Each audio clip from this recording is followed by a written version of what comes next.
Red Dead Redemption 2 is hands down the best game I have played in years, and 100% has my vote for Game of the Year. With all the minor details, side quests, non-repetitive gameplay, and heartwarming and heartbreaking moments, Rockstar Games has truly knocked it out of the park this year with the release of this root-and-tootin' cowboy shooter. But does this game truly deserve all the 10 out of 10s it received pre-launch? Are all the positive reviews about this game genuine? Well, today, I guess we'll find out with my review of Red Dead Redemption 2. Before I begin the actual review, of course, keep in mind this video will have some spoilery gameplay and commentary, so, with that out of the way, let's begin. You've been warned. Red Dead Redemption 2 takes place in 1899. The West is making its final push towards being a more civilized America, and the outlaws and gunslingers are dropping like flies. Rather it be bounty hunters, lawmen, or even the army itself, more often than not, you will be wanted, dead or alive. The aesthetic of Red Dead is perfect. When you're riding your horse through Valentine or taking a nice stroll through Strawberry, you genuinely feel like Arthur Morgan and John Marston. The immersion is so thick you can drown in it, and it really helps put the icing on top of this Wild West masterpiece, just like it did 8 years ago back in the original Red Dead Redemption.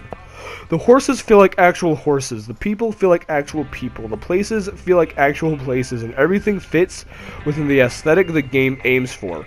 Rockstar Games is excellent when it comes to making games in specific time periods fit said time period, and Red Dead Redemption 2 is no exception.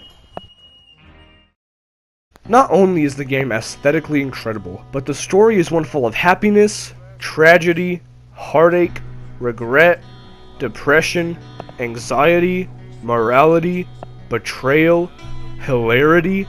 The list goes on the emotions delivered while playing this game. The story is 10 chapters long, takes 60 hours to complete, and is split up into 3 sections. The main story, which is chapters 1 through 6, and a 2-part epilogue taking up chapters 7 through 10. The main book of the game, obviously, takes place in the main story. You play as Arthur Morgan, and you're a member of the Dutch van der Linde gang. You, alongside a handful of other outlaws and misfits, are traveling across Southern America in attempts to outrun the law and find a place to settle down. Let's start with Arthur. When I saw the ads for this game, I was genuinely concerned that he wouldn't be as good of a protagonist as John was in the original. But, I can assure you, he's even better. Not only is he, to put it bluntly, a badass, but he also has actual depth. He questions the morality of his decisions, especially later on in the story, and has mental dilemmas more often than not. Of course, throughout some of the missions, you have the option to choose a more honorable option and a more dishonorable option, but regardless of what you choose, Arthur continuously second-guesses himself. Even if by the end of the game you have minimum honor, Arthur is still a good guy at heart. The original Red Dead, when you play as John, your main focus is to go back home to see your family. But in Red Dead 2, Arthur is constantly worried about the gang, the O'Driscolls, Pinkertons, Mary, Rainsfall and his tribe, the mental well-being of Dutch. So many conflicts fit effortlessly into the narrative that you remember why Rockstar Games is a company with a net worth of nearly $3.5 billion. Red Dead Redemption 2 is a visual marvel. All the areas in the game have their own unique look alongside the people, horses, trains, rivers, animals, weapons. Everything in this game not only looks downright stunning, but also has to-the-nail details that add that little touch of realism. Rather it be the etchings on your weapons, or the splotches of blood and mud that remain on you whenever you come into contact with it, and, of course, the praised and textured horse testicles. All the little details in this game came with the same amount of care as all the bigger ones, and that simple fact ties this game together perfectly, in a nice, pretty Game of the Year worthy bow. Another amazing detail lies in the members of your camp. Of course, they all have their own unique personalities, such as Uncle the good-for-nothing drunk, Bill the hard-earned war veteran, Hosea the calm-headed right-hand man, Lenny the aspiring go-getter, Micah the mysterious hard-ass, Javier, Dutch, Tilly, Herr Strauss, John. All these people have their own personalities and drives, some much more simple and complex than others, yet they mesh together so well. Sometimes when you go to your camp, there will be sing-alongs around the campfire or games of poker, And that helps the camp feel like an actual community. And when I experienced Uncle singing around the campfire for the first time, it made me genuinely happy and made me feel like an average yet important member of all these people's lives. I could probably make an entire video about all the details, but if you go onto YouTube and type in the letters R and E in your search box, 1.5 million videos will pop up about the details in this game, so I'll save my breath and move on to some of the things I disliked about Red Dead 2. I only have 2 complaints about the game: the cover system and the first person mode. And I'll start with the latter since it's a bit more of a simplistic complaint and will take less time to discuss.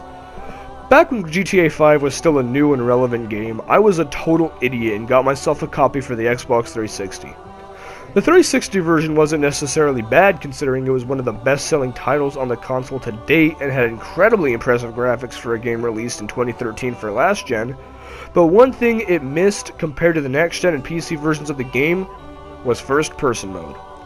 Everyone was going nuts when Rockstar added first person to the next gen copies when it launched for the Xbox One and PS4, and little old me over on the 360 was mad and jealous. Then, sure enough, with the launch of Red Dead 2, it was advertised to have first person mode, and I was super hyped. But, to be honest, it's severely underwhelming. It controls like the cars in GTA 4 do, or in other words, like a sickly ill snail, and when you aim down sights for all the weapons, excluding of course the melee weapons and sniper rifles, all it does is sort of lift the gun up a little. Even GTA 5 had an actual ADS mechanic. Not to mention, some scenes in this game are literally unplayable in first person mode. This really isn't a big deal, and to be fair, I can't really compare it to GTA's first person mode considering I was never able to use it, but it's still something I thought I should mention. However, something I'm 100% confident in ranting and complaining about is the cover system. Boy, oh boy, I cannot tell you how many times I've tried to enter cover only to hide on the wrong side of the rock or wall or whatever it is I'm hiding behind, only to get lit up and die. Or better yet, the amount of times I have tried to enter cover only for Arthur to run in literal circles before canceling my action. The cover system is an aspect that I thought would be like clockwork for Rockstar at this point, considering it's been in all their recent open-world action titles, but for some reason, they messed it up so badly with this game. Why can I brush my horse, inspect baked beans, wash all of my limbs in a bathtub, but not hide behind a goddamn wall properly? The combat and gunplay in Red Dead 2 is so clean and crisp, but it feels like Christian Cantamessa had his baby boy come down to the office one day and develop the cover system from the ground up. Considering the sloppiness of first person mode and the god-awful cover system, I give Red Dead Redemption 2 a 9 out of 10. There are some minor complaints I have, such as the way whenever a horse looks at a tree or a goddamn pebble on the ground it collapses to the floor and has a seizure, and the fact that chapters 5 and 6 are arguably dog turds compared to chapters 1 through 4. I love this game so much. It 100% has my vote for Game of the Year 2018, and also 100% has my recommendation for you to play.